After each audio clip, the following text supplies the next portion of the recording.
Hello people, welcome back to my channel. Before going to the video, please subscribe to my channel and bell icon కొడితే మీకు నా notifications కూడా వచ్చేస్తాయి.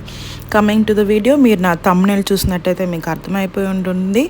ఈరోజు video మన facial shaving కోసం అనమాట. బేసిక్గా ఇది చిన్న బ్యూటీ హ్యాక్ అనుకోవచ్చు లేదా బ్యూటీ టిప్ అనుకోండి. చాలామందికి ఫేషియల్ షేవింగ్ అనగానే ఒక చిన్న భయం అయితే ఉంటుంది. లైక్ ఫేషియల్ షేవింగ్ చేయగానే హెయిర్ చాలా ఎక్కువ గ్రో అయిపోతుంది, లేదా వచ్చే హెయిర్ చాలా హార్డ్గా బియర్డ్స్ వస్తాయి కదా మెన్స్కి, అట్లా వస్తుంది అని చెప్పి చాలా భయపడుతూ ఉంటారు. నేనైతే in and around 6 to 8 months ఒకసారి చేస్తాను. నేనైతే నా సజెషన్ 100% సేఫ్. అస్సలు భయపడాల్సిన అవసరం అయితే లేదు.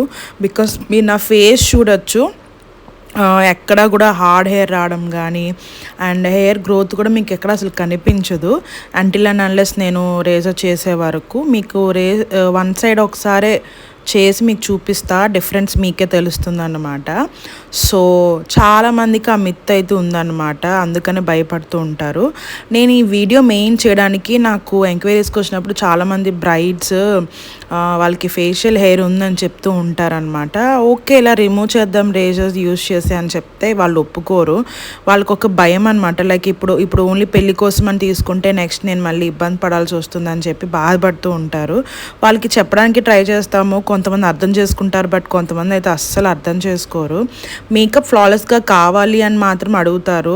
కావాలన్న దానికి ఓన్లీ జస్ట్ ఏదో ఫేషియల్స్ అవి ఇవి చేసుకుంటే అవ్వదండి. ఇలా ఫేషియల్ హెయిర్స్ ఎక్కువ ఉన్న వాళ్ళు ఏంటంటే మెయిన్గా ఎక్కువ అప్పర్ లిప్స్ దగ్గర, ఫోర్ హెడ్స్, చెంపల దగ్గర వాళ్ళకి హెయిర్ చాలా ఎక్కువ ఉంటుంది, బట్ వాళ్ళు రిమూవ్ చేయించుకోవడానికి ఇష్టపడరు. మనం ఎప్పుడైతే ఫౌండేషన్స్, కన్సిలర్స్ అప్లై చేస్తామో హెయిర్ అనేది బ్లాక్గా ఉంటుంది కదా, మనం ఎంత ఎక్కువ కోటింగ్ చేసినా సరే అక్కడ చిన్న గ్రేష్ అయితే వచ్చేస్తుంది అనమాట హెయిర్ వల్ల. సో అది వాళ్ళు అర్థం చేసుకోరు. బట్ మేము చేయాల్సిన కవరేజ్ మేము చేస్తాము, బట్ స్టిల్ ఫ్లాలెస్ కావాలి మనకి, ఆ గ్రేనెస్ అనేది ఎక్కువ కనిపించకూడదు, మీకు కూడా దగ్గర నుంచి చూడడానికి బాగుండాలనుకుంటే మాత్రం ఇలా ఫేషియల్ హెయిర్ రిమూవ్ చేసుకుంటే మాత్రం ఎక్సలెంట్గా వస్తుంది మేకప్. సో చాలామంది ఒకసారి అది నా బ్రైడ్స్ అని కాదు, ఎవరైనా సరే ఒకసారి ట్రై చేయండి. మీరు మీ పెళ్ళిళ్ళు అవి ఉండేటప్పుడు ఫేషియల్స్ వాటి కోసం పార్లర్స్కి ఎలా అయితే వెళ్తారో, సో అదే టైంలో మీరు ఫేషియల్ రేజింగ్ కూడా చేసుకున్నారనుకోండి, చక్కగా మేకప్ అనేది ఫ్లాలెస్ వస్తుందన్నమాట. మీరు కూడా సాటిస్ఫై అవుతారు ఆ మేకప్కి.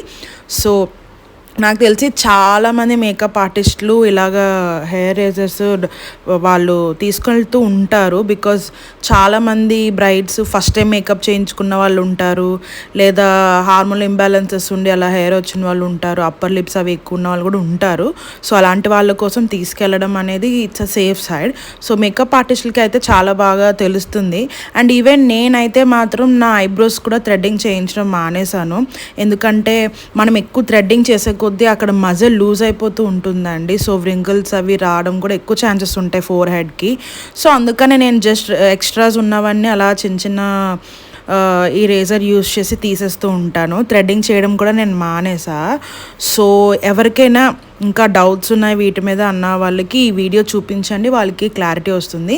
అండ్ మీరు చూసినట్టయితే నా ఫేస్లో ఒక సైడ్ నేను చేశాను, ఇంకో సైడ్ చేయలేదు, అండ్ మీకు డిఫరెన్స్ కూడా పెద్ద ఏం తెలియడం లేదు కదా. సో ఇప్పుడు రెండో వైపు కూడా చేసేసాను, కొంచెం గ్లో అయితే వచ్చిందనమాట. సో మనం రేజర్ చేసాం కాబట్టి కొంచెం స్కిన్ అంతా ఇరిటేషన్ రాకుండా కామ్ డౌన్ చేయడానికి ఐస్ యూజ్ చేస్తున్నాను. సో అలా ఐస్ యూజ్ చేస్తే మీకు ఏం పెద్ద ఏం అనిపించదు అండ్ బాగుంటుంది కూడా స్కిన్. సో మీరు కూడా ట్రై చేయండి. అండ్ రేపు ఎలాగో దసరా కాబట్టి చక్కగా ట్రై చేసి రేపు మార్నింగ్ చక్కగా మేకప్స్ అవి వేసుకొని మంచి ఫొటోస్ అండ్ వీడియోస్ అన్నీ తీసుకొని అప్లోడ్ చేసుకోండి.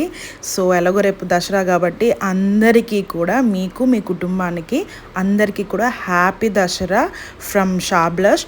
సో మళ్ళీ నెక్స్ట్ వీడియో అయితే వచ్చేస్తాను. అప్పటి వరకు bye and keep supporting me. Bye.